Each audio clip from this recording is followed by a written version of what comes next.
welcome back, listeners, to the Biz Blend podcast. Now, let's imagine something, you know, and do this with me for a moment.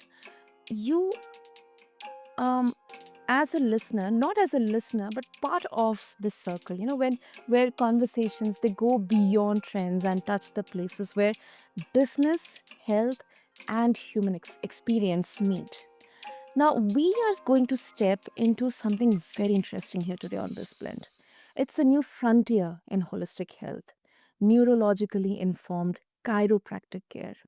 Now, when we hear about chiropractic or chiropractic, or it's often seen as backtracks and quick fixes. Those sounds you often see on Instagram or in TikTok or other platforms.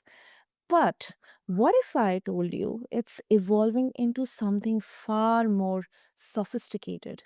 Something which is deeply connected to the nervous system, brain body communication, and long term performance.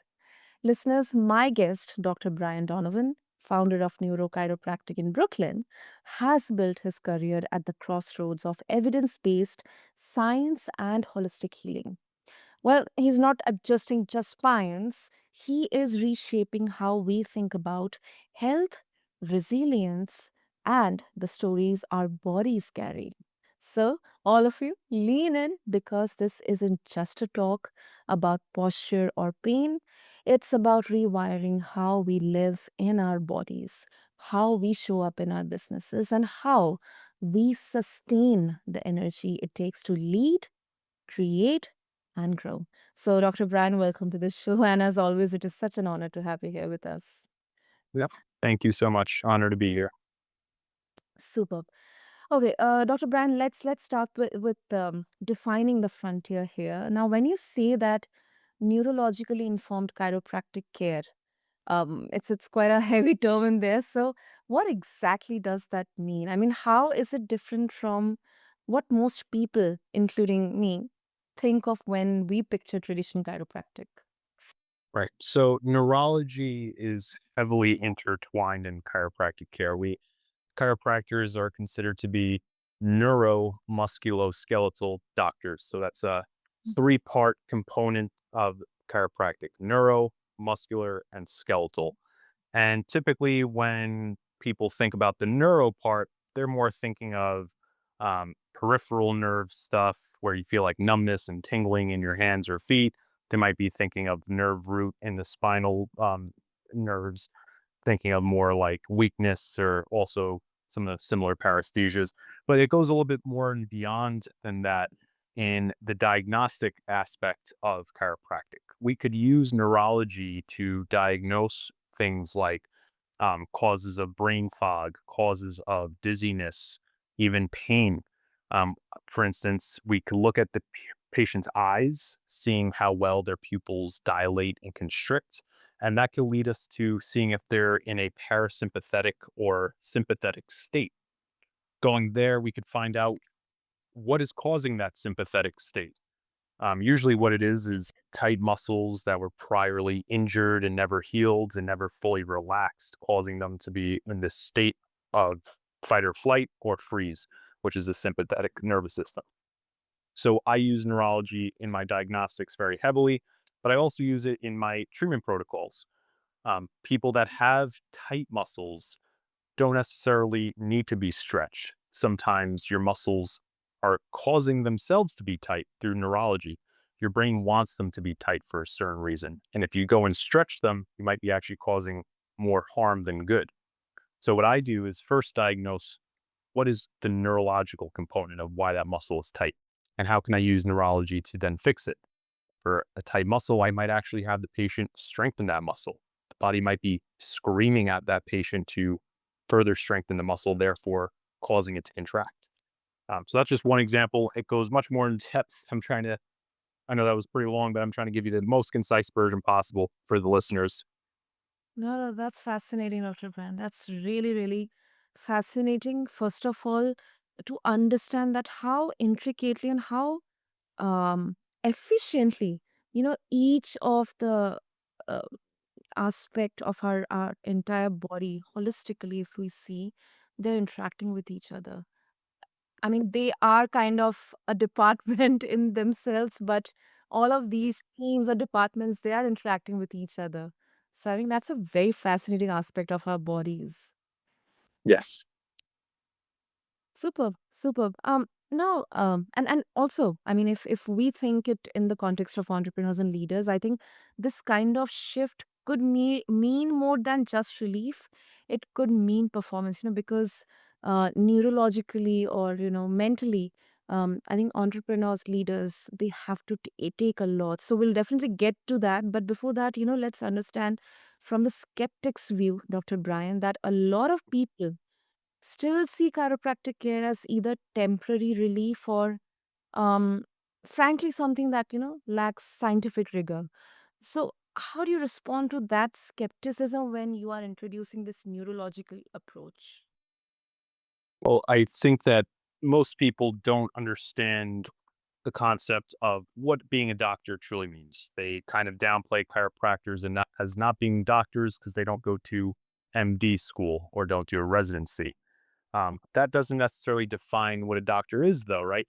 If we look at podiatrists or doctors of osteopathic medicine or even dentists, they go to their specialized schools. They don't go to medical school, and they're able to diagnose, treat, perform surgeries, and even prescribe medication.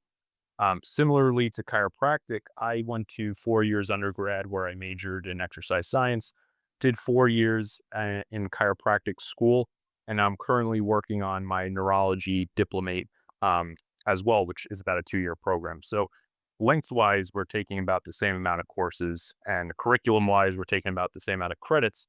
We're just specialized in a different area. Medical doctors are specialized in diagnosing and treating pathologies like broken bones, viruses, dermatological infections, or presentations. I'm more on the functional aspect, where a patient may not have a broken bone or a torn meniscus or a sprained ligament, but they may still be suffering from pain.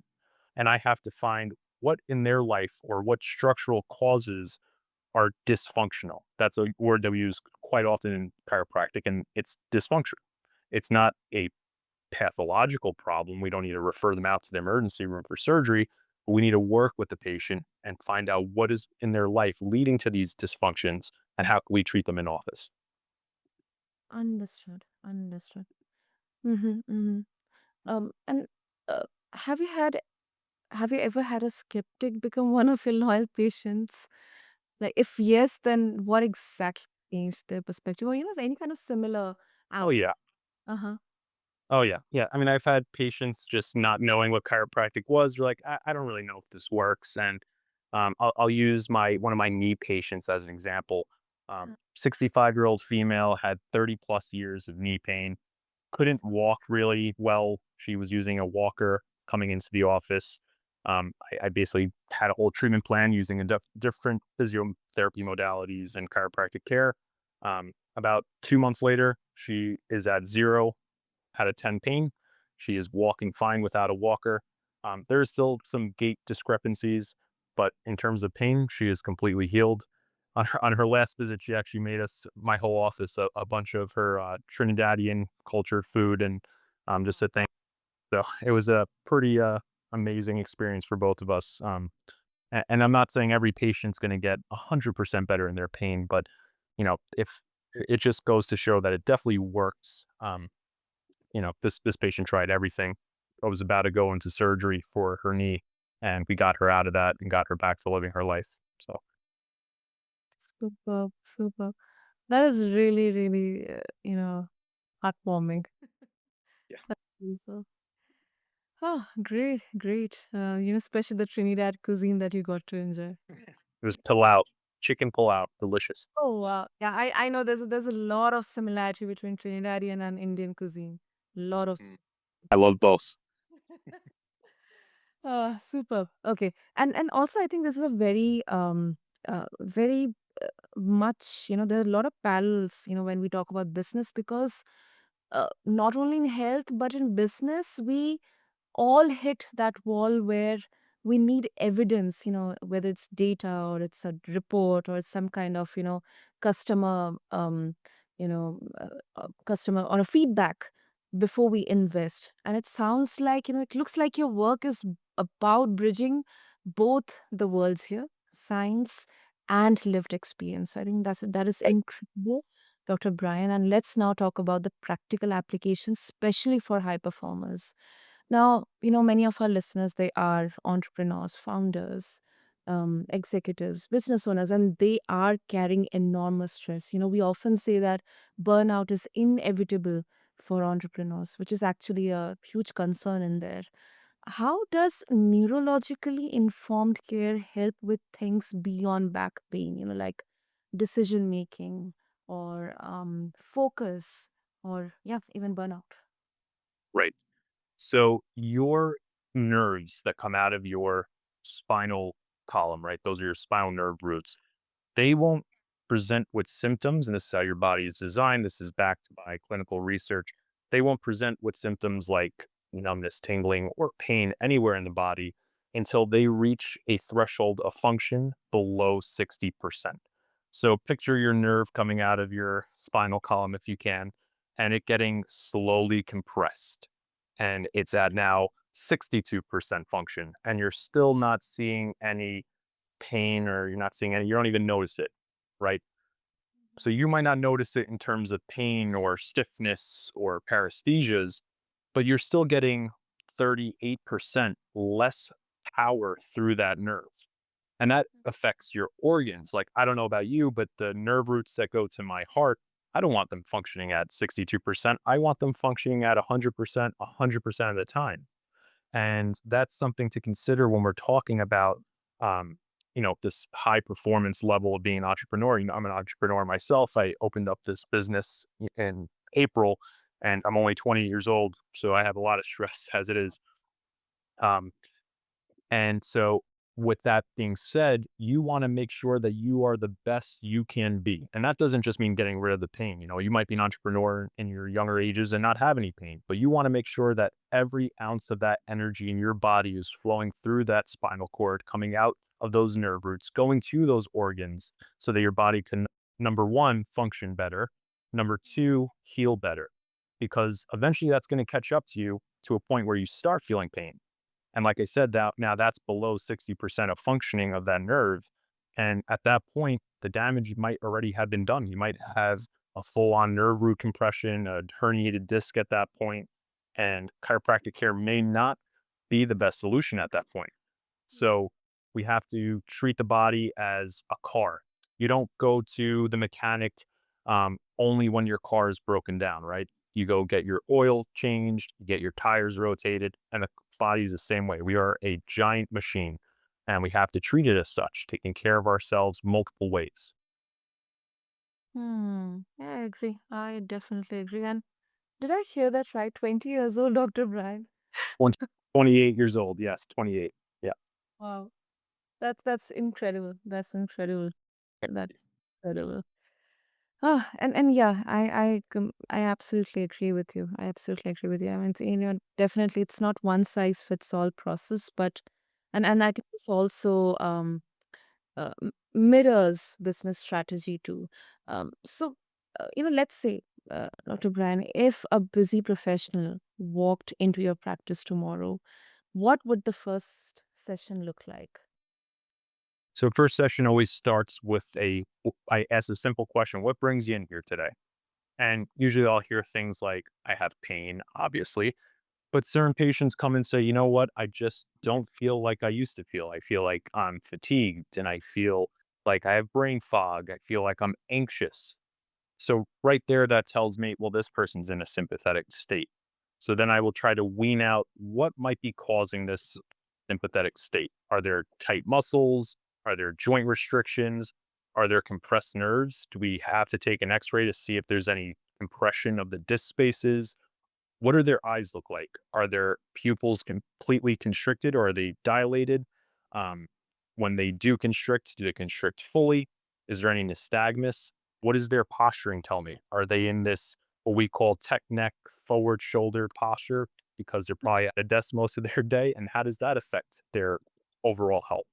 So we obviously start with diagnosis and we do a bunch of different orthopedic tests. Um, We do a bunch of different neurological tests, like I said, and it really goes with a conversation. This all is with the patient telling us as much information as possible, what they do during the day, how they eat, what does their sleep look like, right? We have to figure out what may be causing these areas of stress and maybe causing these areas of dysfunction that lead to sympathetic changes. After that, the treatment, like I said, is getting that dysfunction, getting those muscles that are tight back to normal, whatever way that may be, whether it's contracted them with exercises or stretching them, giving them adjustments, putting them on machinery that basically stretches their spine so that they have full free flow of their nerves. Um, yeah, it really comes down to how much information can we extract from this patient and how do we diagnose using that information to our best of our abilities. Hmm. Mm. Makes sense. That makes sense. Um, and let's also talk about the challenges here, to Brian. Like some might argue, maybe at some point, if I were not aware about chiropractic, I would also have argued that if I eat well, I exercise, I do yoga or meditation, do I really need neurologically informed chiropractic care, or i- is this like adding complexity where simplicity might work?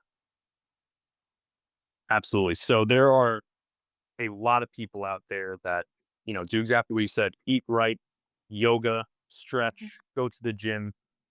Unfortunately, though, that probably makes up about 1% of the population. And those are real numbers, unfortunately. So if you're doing that stuff, congratulations, you are the 1%.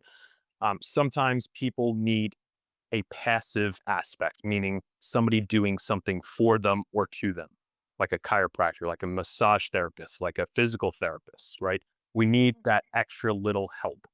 And just by coming into the office, let's say 2 times per week for a month or two, right? You're going to get yourself into this mindset of, well, I'm going to the chiropractor today. I'm going to think about my spine. I'm going to think about my health. Now I'm coming home doing those exercises that I gave me. I'm still thinking about it. And now you're building these habitual um, things that you're doing that are going to help you feel better throughout your life, right? It takes about 60 days to make or break a habit. And if you're adding all these passive modalities and active modalities at home, then you're much more likely to follow suit with that habit. If you're if you're already doing all those active stuff at home, great. I don't think that you would be even in my office to begin with. But I haven't yet seen a person that's taken really good care of themselves and did everything in the book to the T, and enter my office. It's usually there is some discrepancy, some deficit that needs to be addressed, right? And they're even going with that. There may be a case where a person does all those things but got injured and that injury never healed, and that's not their fault. But that is also a possibility, right? Mm. Yeah, a- absolutely, absolutely. I think it's such a very important distinction to understand because I believe our listeners, as we all of us, at least have some sense of the wellness industry that it can sometimes pile on too many, must do's or that, long checklist. And it's really encouraging to hear where this fits in the bigger picture. So thank you for giving us clarity on that, Dr. Brian. And before we wrap up, um, it's a very interesting question. Does chiropractic care create dependency? Like in other words, like once you start, do you have to keep going forever to feel better, or it's like, once done, that's all? No, no. But I think that this misconception comes from the high frequency of chiropractic care, right? Like I said, you're going to come in here 2 times a week, 3 times a week for 3 months. And to some people, that seems like extraneous, right?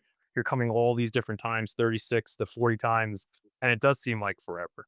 But the reason why we do that, like I said, is to really target what's going on as much as we can. So it's a high frequency, short duration, but that's what's necessary to really instill rather these habits. If you just came here once a month, yeah, you might feel better after the adjustment, but you're not going to start developing good habits from that. So no, you don't have to come in here for the rest of your life. Hopefully, by coming in here for those 2 to 3 months, multiple times a week, you've already given yourself a one step forward, a leg up on the situation, and now you're able to do more things at home to take care of yourself, right? I always give patients exercises to do, stretches to do. I send them home with traction devices, cervical correction pillows, a bunch of other stuff, just so that they have all the tools and knowledge to treat themselves at home.